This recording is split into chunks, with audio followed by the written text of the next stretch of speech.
sɔgɔmada fɛ nɛgɛ ɲɛ 7 tɛmɛna sanga 30 ye Mali kɔnɔ. An ka foli bɛ aw ye. VOA Bambara ka tabale gosika ye nin ye VOA Afrika kunnafoni turukalaw kan. Mariam Kuyate. An balimaw, an ka foli bɛ aw kelen-kelenna bɛɛ lajɛlen ye Mali kɔnɔ ani Mali kɔ kan. Aw ni ce aw ka lamɛnni la, nin ye tabale kɛnɛ sigilen ye. Aw ka bi kunnafoni bakurubaw, olu de filɛ ninnu ye. Kunu karidon sɔgɔmada fɛ, woromasiri tabaw ni marifatigiw karila ɲɔgɔn na kokura ye. Mali woroduguyan fan fɛ kɛrɛnkɛrɛnnenya la, dugu min bɛ wele ko Bamba. Capitaine Ibrahima Traoré, Burkina Faso frontière tɛmɛ fanga ɲɛma, nin y'a san 1 ye fanga kunna. O siratigɛ la a y'a ka laseliw kɛ u ka télévision soba la.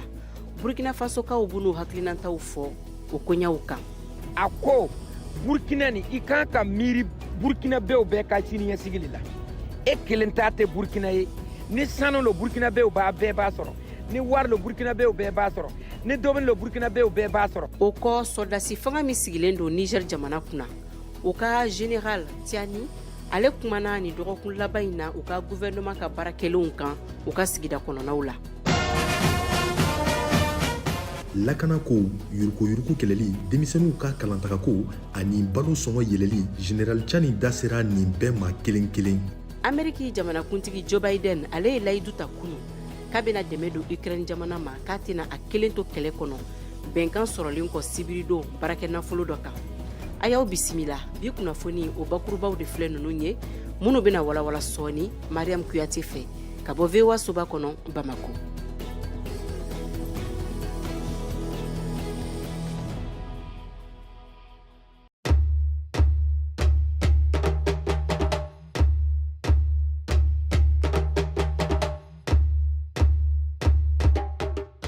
An balimaw aw dan se an ka kɛnɛ kɔnɔ bi ye ntɛnɛ ye octobre kalo o tile 2 san 2023 aw ni ce aw ka lamɛnli la.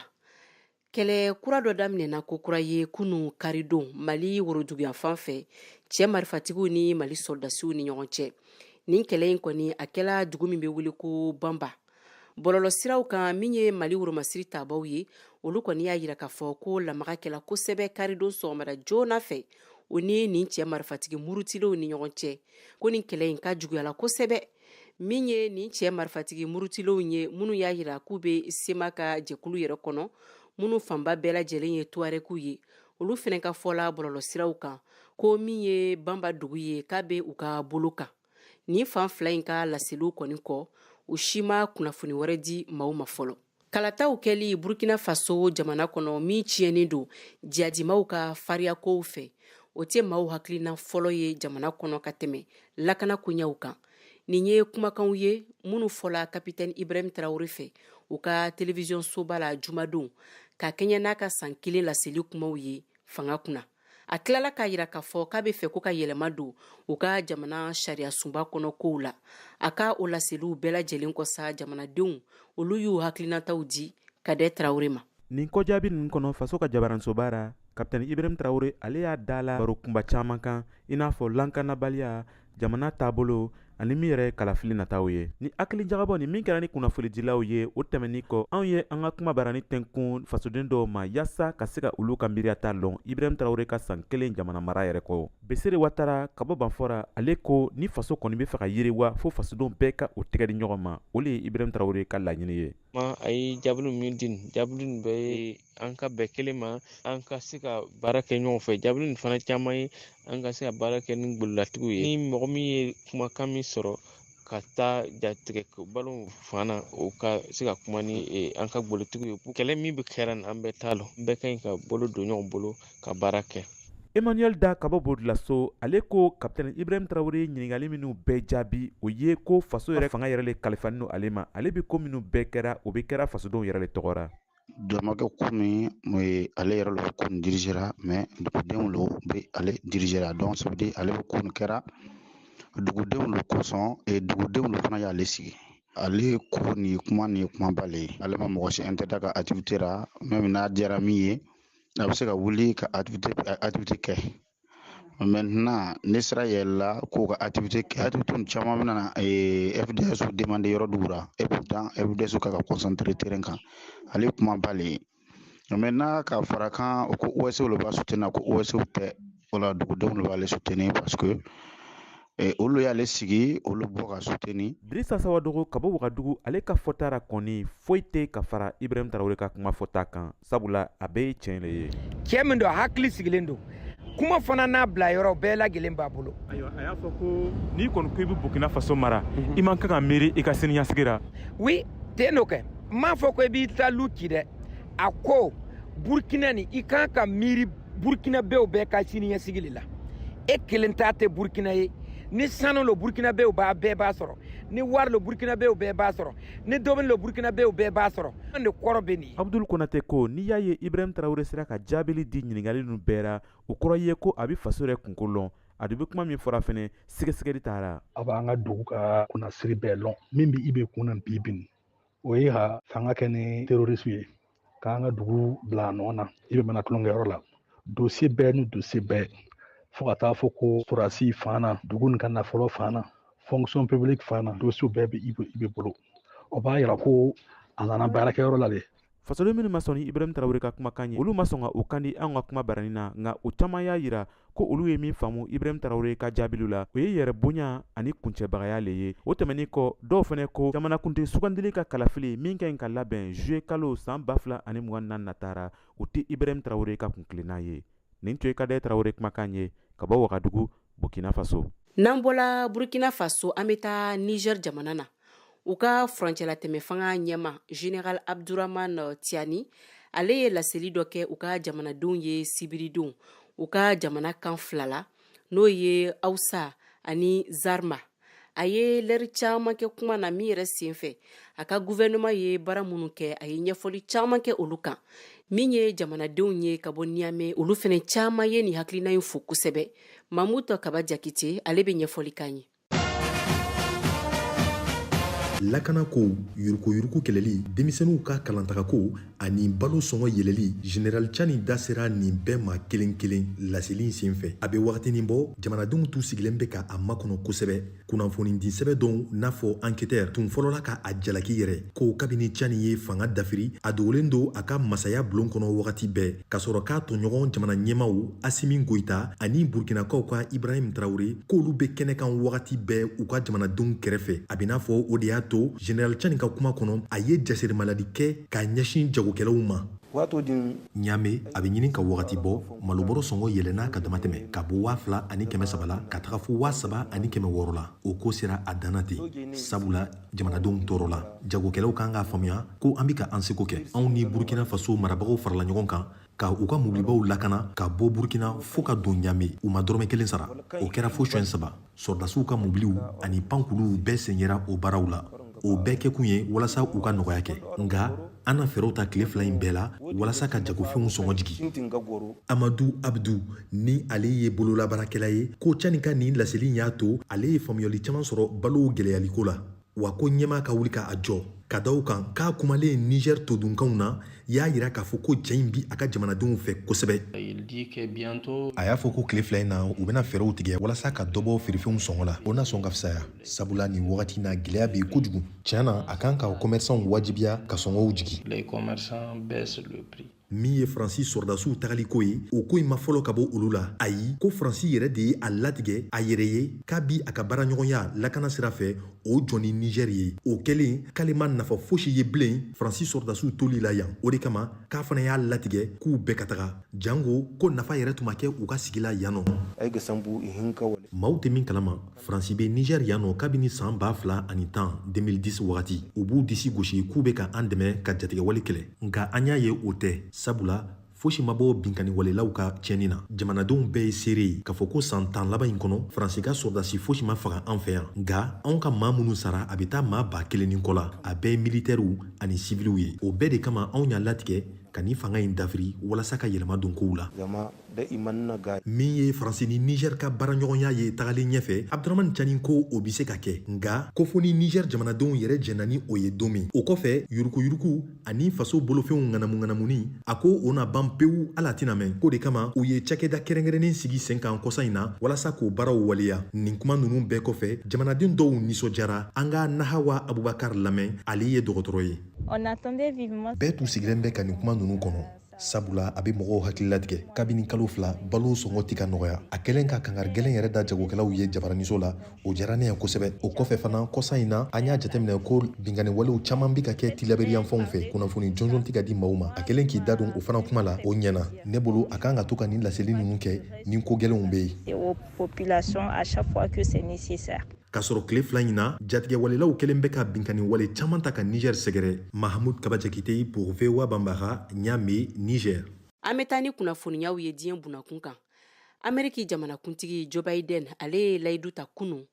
k'a bɛna dɛmɛ don Ukraine jamana ma k'a tɛna a jamana kofɔlen to a kelenna kɛlɛ kɔnɔ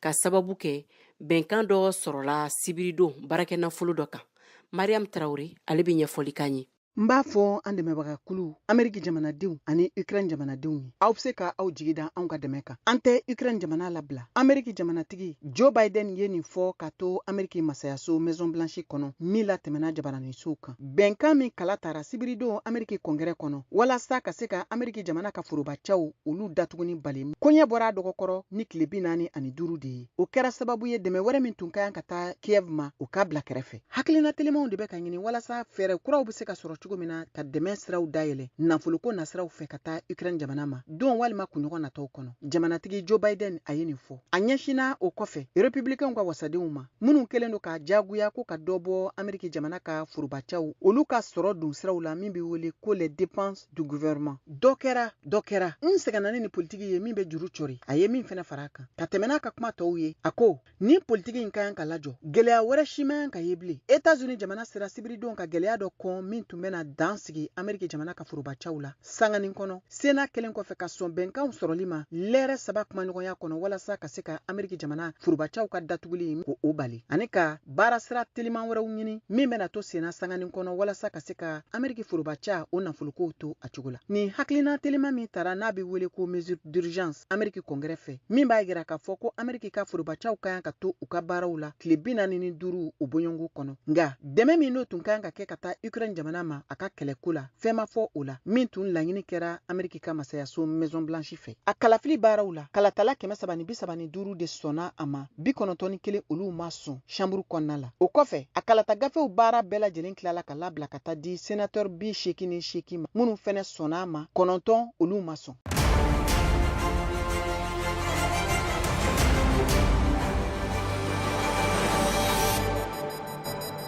a y'aw ka kunnafoniyaw sɔrɔ don o don sɔgɔma VOA tabalen kan VOA Bambara ka tile kunnafoniya kun fɔlɔw sanga 30 kɔnɔna na o bɛ kɛ don o don tɛnɛn ka taa bila juma la sɔgɔmada nɛgɛ kaɲɛ 7 mana tɛmɛ ni sanga 30 ye wa segin bi k'a kan tuguni nɛgɛ kaɲɛ 9 waati ni VOA tabalen ye a y'aw ka tile kunnafoniya kun fɔlɔw sɔrɔ Mali ale ni diɲɛ bina kun kan VOA tabalen ka kunnafoniya kunkun n'a ɲɛɲɛ di aw ma n'an baaraɲɔgɔnw ka wulikajɔ ye Mali kɔnɔna na farafina ale ni diɲɛ fantan 4 bɛɛ lajɛlen.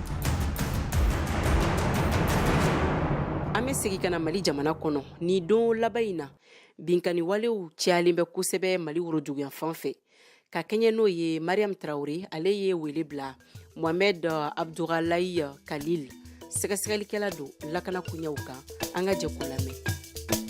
Fɛn jamana de lahala min kɔnɔ bi a bɛ mɔgɔ kamana gan mais mɔgɔ bɛ yen n'o bɛ kodɔn dɔɔni sécurité ko ni fɛn o kuma ka sigi yɛrɛ k'a fɔ nin waati in na Berkane jɛlen Mali fɛ ka tila ka MINUSMA jɛn ko an yɛrɛ bɛna an ka ko filen ta an yɛrɛ bolo ka woro tila cogo min ka d'an ye an kan ka sigi nin kan parce que mɔgɔ minnu bɛ yen n'u kama k'u kɔkɔ da Mali kɔkɔ la bi ni maliyɛndenw don Faransi ni EGS ni État islamique kan k'u bɛ jamana kɛlɛ anw b'a dɔn k'a fɔ olu tɛ se ka foyi kɛ fo ka jamana kɛlɛ anw sigi bɛ nin kan parce que n'u coup d'état kɛ n'u nana fanga na nakun fila t'u la Mali ka yɛlɛma hɔrɔnya d'a ma dugukolo minnu darakelen don Mali la n'o ye kidali yɔrɔ ye k'a segin Mali ka bolo kɔnɔ donc o tɛ se ka kɛ fana mɔgɔw fɛ ko TV ni baro kan dɛ o bɛ kɛ kɛlɛ de kan o bɛ kɛ nin ɲɔgɔn de kan o bɛ bɛn kan an bɛ taa balo la an fana bɛ kɛlɛ kɛ pour que k'an ka dugukolo sɔrɔ donc MINUSMA ka retrait n'o nana wolo Ber kan occupé la Mali fɛ c'est sûr que nin ɲɔgɔnw bɛ kɛ an bɛ sigi a kan mais fagali minnu b'a la ka kɛ ni armée mɔgɔ dɔw ni bɛ to a la a kana kɛ dɔw kɔnɔ ko opportunité politique don pour que u b'u mara bɔ fanga la k'a fɔ ko fanga dɛsɛra ko transition ma dɛsɛ parce que ni transition de ye Mali armée kɛ hɔrɔn ye k'a kɛ hɔrɔn cogo di k'u sɔn maramafɛnw na k'u sɔn avion ni fɛnw na fɛn minnu n'a ɲɔgɔnna kun tɛ Mali armée bolo o koba an kan ala fo kala barka dala ani waati na ni ye jateminɛli kɛ hakilina nana mali jamana ɲɛmɔgɔw la ka wele bila kɛrɛfɛ jamana fila ma n'o ye niger ani burkina faso ye u k'u bolo di ɲɔgɔn ma ka bɛnkan dɔ bolo nɔ bila min bɛ wele ko liptako gourma walasa ka se ka sahel yɛrɛ kɔnɔna marabolo k'olu lakana maliden caman y'a yira bɔlɔlɔw kan ani diɲɛ ɲɛfɛ ka fɔ hakilina ɲumanba de don e min ye lakana sɛgɛsɛgɛlikɛla ye e bɛ se ka mun fɔ ni hakilina in tali la jamana saba fɛ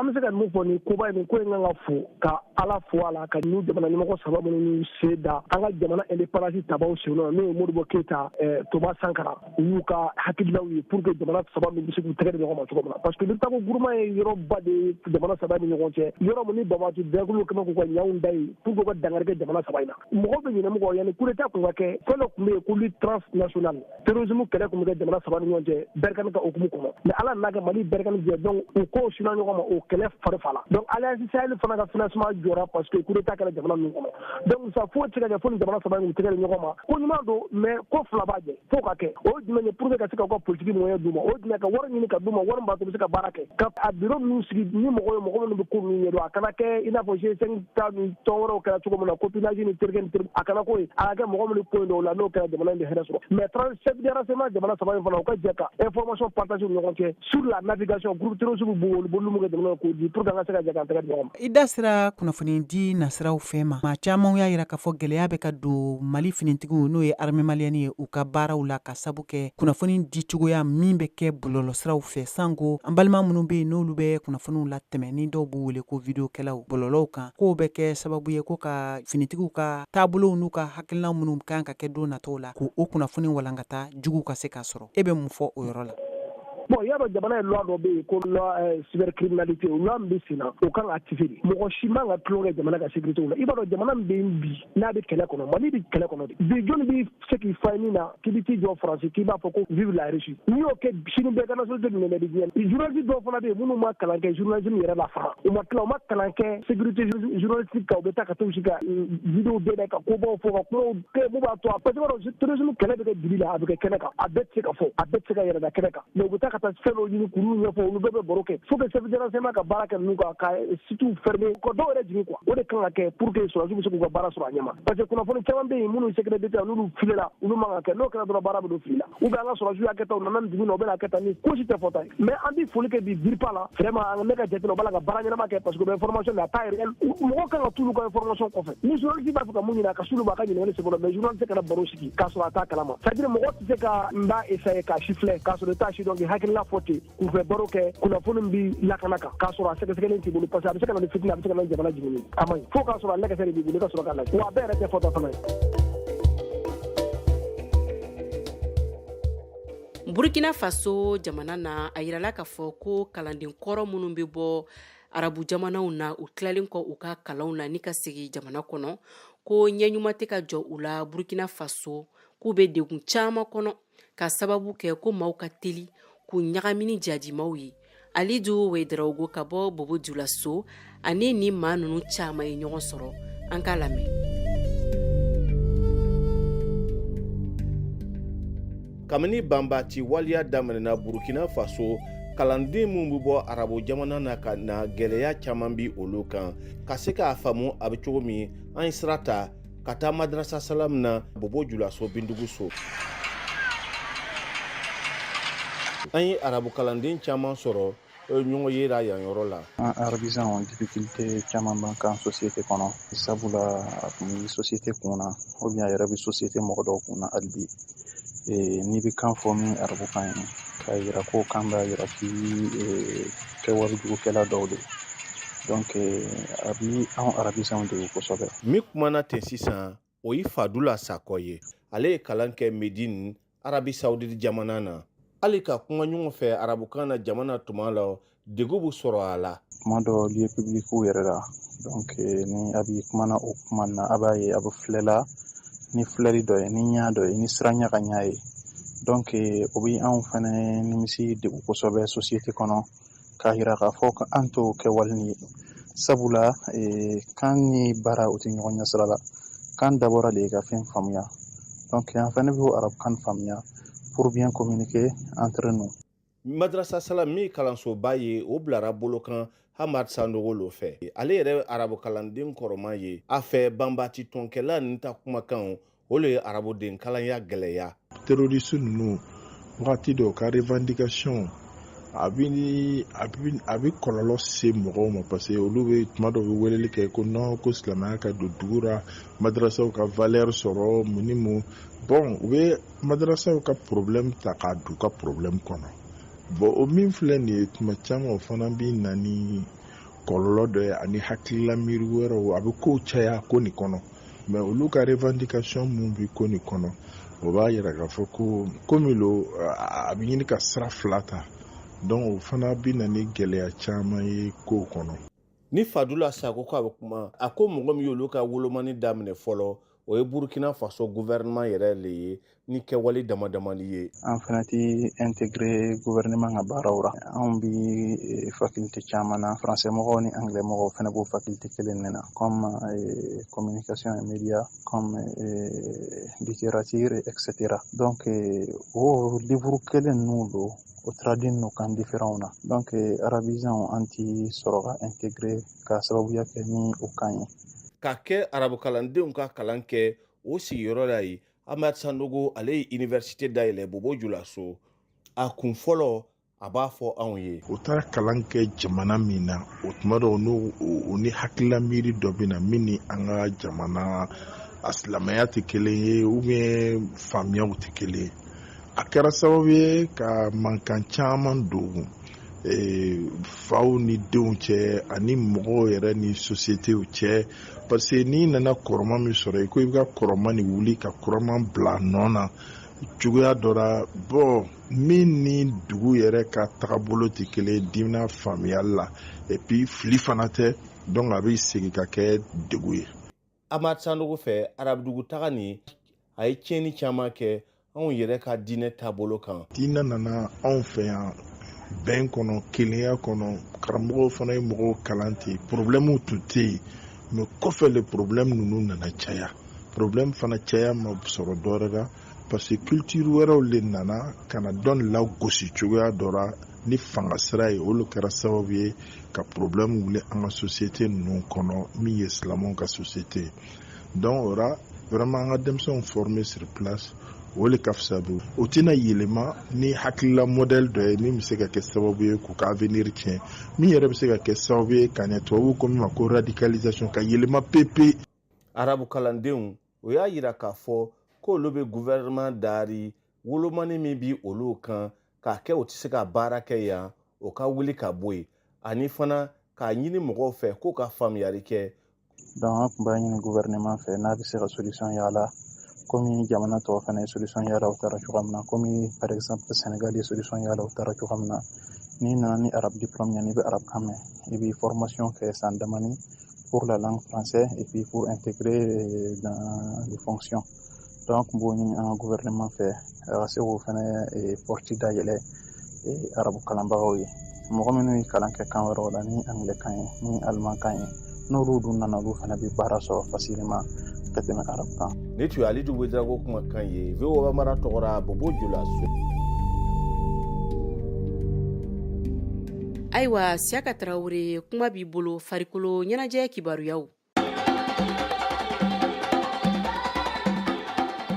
Senantolontan kunda Mali la championnat ŋanaya ɲɔgɔndanw minnu bɛ ɲina saison 2023 2024 ko fɔ u bɛna daminɛ sibiri nata octobre kalo tile 7 san 2023 in na laseli don min kɛra sibiri tɛmɛnen septembre kalo tɛmɛnen tile 30 kunnafonidi sen fɛ senantolontan fédération jabala la Bamakɔ Musa Sylvain Jakite Mali senantolontan fédération ɲɛma dankan fɔlɔ ani clubu dirigeant de kumana fɔlɔ pour que an ka ɲɔgɔn faamu an bɛnna kan k'a fɔ an b'a daminɛ kalo kura tile 7 salon gɛlɛya tun b'an bolo terrain ko la an bɛ ministre des sports ni a ka baarakɛla bɛɛ fo la parce que u y'an dɛmɛ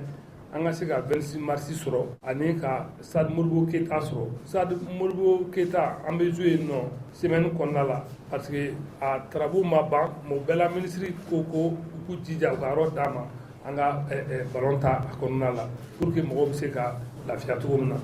maintenant 26 mars u bɛ kɛ samedi ni dimanche ye samedi match fila dimanche match fila sar Mamana Konaté o ma ban fɔlɔ mais ministre ko n'o banna n'Ala sɔnna ma a bɛ na a lajɛ à partir de janvier n'o fana bɛ se ka fara stade kan ka baara kɛ. Ni saison kun cɛra tɔn 4 bɛ jigi 2e division na 2 bɛ yɛlɛ bari sabu championnat professionnel de bɛna daminɛ Mali la saison wɛrɛ n'o ye 2024 2025 ye. Musa Sylvain Jakite Mali Sénatolanta Fédération ɲɛmadankan fɔlɔ. Yɛlɛma minnu fana bɛna kɛ club 4 bɛ jigin a tɔ bɛ to 12 ye 2 bɛ yɛlɛn ka foro kan o ye 14 ye mais cahier de charge bɛ mun fɔ ni équipe 14 ma se ka condition kɛ ni équipe kaba min y'a condition kɛ vraiment an bɛ a se ka daminɛ n'o ye club 4 bɛ jigin mun na parce que championnat professionnel de kan ka daminɛ an bɛ retard la o la ani club kumana la an y'a fɔ cahier de charge bɛna di bɛɛ ma a bɛ di aw fana ma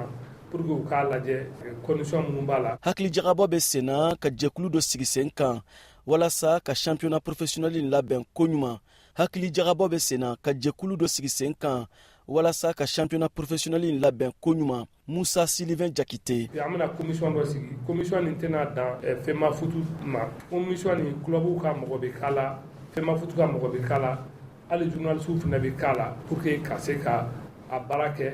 hali n'u bɛ taa mission dɔw kɛ dugu wɛrɛw la ka taa lajɛ olu y'a daminɛ cogo min na u ye gɛlɛya minnu sɔrɔ pour que an bɛ se ka o gɛlɛya ninnu éviter an kana bi o ɲɔgɔn kɔnɔna la an ka se ka a baara daminɛ pour que ballontan bɛ se ka taa ɲɛ cogo min na. Club 16 de bɛna u niyɔrɔ ta ɲina saison 2023 2024 na i n'a fɔ a kɛra cogoya min na san tɛmɛnenw na. VOA Bambara tɔgɔ la Bamakɔ Siaka Traoré kala Selidon.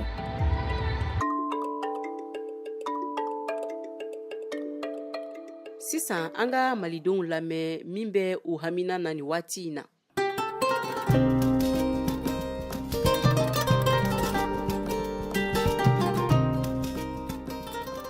Ani sɔgɔma voix de l'Amérique lamɛnbaa jamakulu bɛɛ lajɛlen o bɛ bɛɛ lajɛlen fo i sigiyɔrɔ la. Ne ye Bakari Jara ye ne bɛ bɔ n ka région ye Kulukoro ye n ka commune o ye Kula ye mais n sigiyɔrɔ bɛnnen don Sogɛ Ɲamɔ. Wala bara kunnafoni min bɛ ne bolo ka ɲɛsin o bɛ ɲɛsin ne de don jamana ɲɛmɔgɔw ma. Ne jamana ɲɛmɔgɔ n'u tun bɛ se ka fɛɛrɛ kɛ nɔgɔ min bɛ ladon jamana kɔnɔ ka se ka kɛ nɔgɔ ye pour que jamanadenw bɛ se ka nɔgɔ sɔrɔ ka wasa parce que ni jamanadenw bɛ nɔgɔ sɔrɔ ka wasa donc sɛnɛfɛnw bɛ se ka baara ka ɲɛ a bɛ kɛ sababu ye ka jamana sɔrɔ bonya parce que jamana kɔnɔna na ni u k'u jan don sɛnɛkɛlaw de don parce que ni sɛnɛkɛlaw ye jamana in loma ni sɛnɛkɛlaw sera ka nɔgɔ sɔrɔ ka ɲɛ olu ka se ka baara nakɔw ka se ka baara donc a bɛ kɛ sababu ye ka fɛnw ɲini nka ni nɔgɔ ma sɔrɔ nɔgɔya rɔ sɛnɛfɛnw a ko bɛ gɛlɛya dɛ olu bɛ se k'u jan don isase ko fana na isase yɛrɛ kɛmɛ a bɛ jigin ka yɛlɛ la a ma jigin a bɛ yɛlɛ u ka se ka fɛɛrɛ kɛ pour que ninnu bɛ se ka jigin cogo min na n'o kɛra jamanadenw de bɛ lafiya ni dunkafa sera ka sabati jamana kɔnɔ dɔrɔn jamanadenw bɛ lafiya nka ni dunkafa ma se ka sabati dɔrɔn a bɛ kɛ gɛlɛya jamana kɔnɔ ne tun bɛ min fɔ ka ɲɛsin jamana ɲɛmɔgɔw ma. Assalamu alaikum Mamadu Ture Mangane don ka bɔ Makɔnɔ Makɔnɔ bɛɛ Jawɔrɔba commune mara la quoi vraiment n ka foli bɛ malien bɛɛ lajɛlen bɛnnen nin kala kɛ san wɛrɛ yira an na ala kɛ an ka surasiw fanga ala k'u gagne ala k'u lakana an ka kani dɔw bɛ surasi ye su ani tile kolonɛli 5 an b'o kɔ su ani tile vraiment u bɛna hakili ɲuman ta ka a lase an jamanadenw ma vraiment a diyala an ye bi a diyala an ye sini ka bɛnɛ nin bɔ a ma vraiment a diyala an ye yɛrɛ vraiment Asimu vraiment ne m'a ɲɔgɔn ye Afrique tiɲɛ la ne m'a ɲɔgɔn ye Afrique wallahi an bɛ Asimu fɔ a n'a ka hakili ɲuman na a n'a ka baarakɛɲɔgɔn to bɛɛ lajɛlen kolonɛli 5 ni an b'o bɛɛ lajɛlen fɔ an ka foli bɛ bɛɛ bɛ Afrique mɔgɔw ye Mamadu Ture Mangane don ka bɔ Jawɔrɔba commune mara la.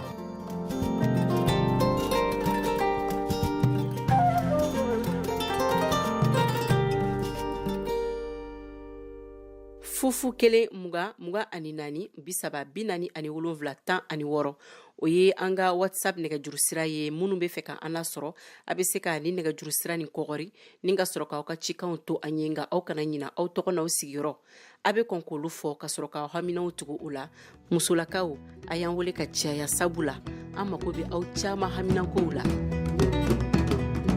Ayiwa tabale lamɛnbagaw ni ne bɛna dan sigi bi kunnafoniyaw la ni ala ma basi kɛ ne b'aw lasɔrɔ sini sɔgɔma nɛgɛ kaɲa 7 tɛmɛlen ni sanga 30 ye daji balawe ale boro bɛ nɛgɛ karafiw la kabini ameriki jamana na ni laselikɛla ne yɛrɛ fɛ mariam kuyate ka bɔ voa soba kɔnɔ bamako an bɛ aw kelen kelenna bɛɛ fo ka foli lase an baarakɛɲɔgɔn bɛɛ lajɛlen ma minnu b'an dɛmɛ nin baara in kɛko ɲuman na nka aw kana ɲina an ka nɛgɛjuru sira o labilalen don aw bɛɛ lajɛlen ye o ye 001 20 24 30 47 16 yasa aw ka se k'aw ka hamiw ɲɛfɔ an ye ala ka tile hɛrɛ ne ni aw bɛɛ lajɛlen ye.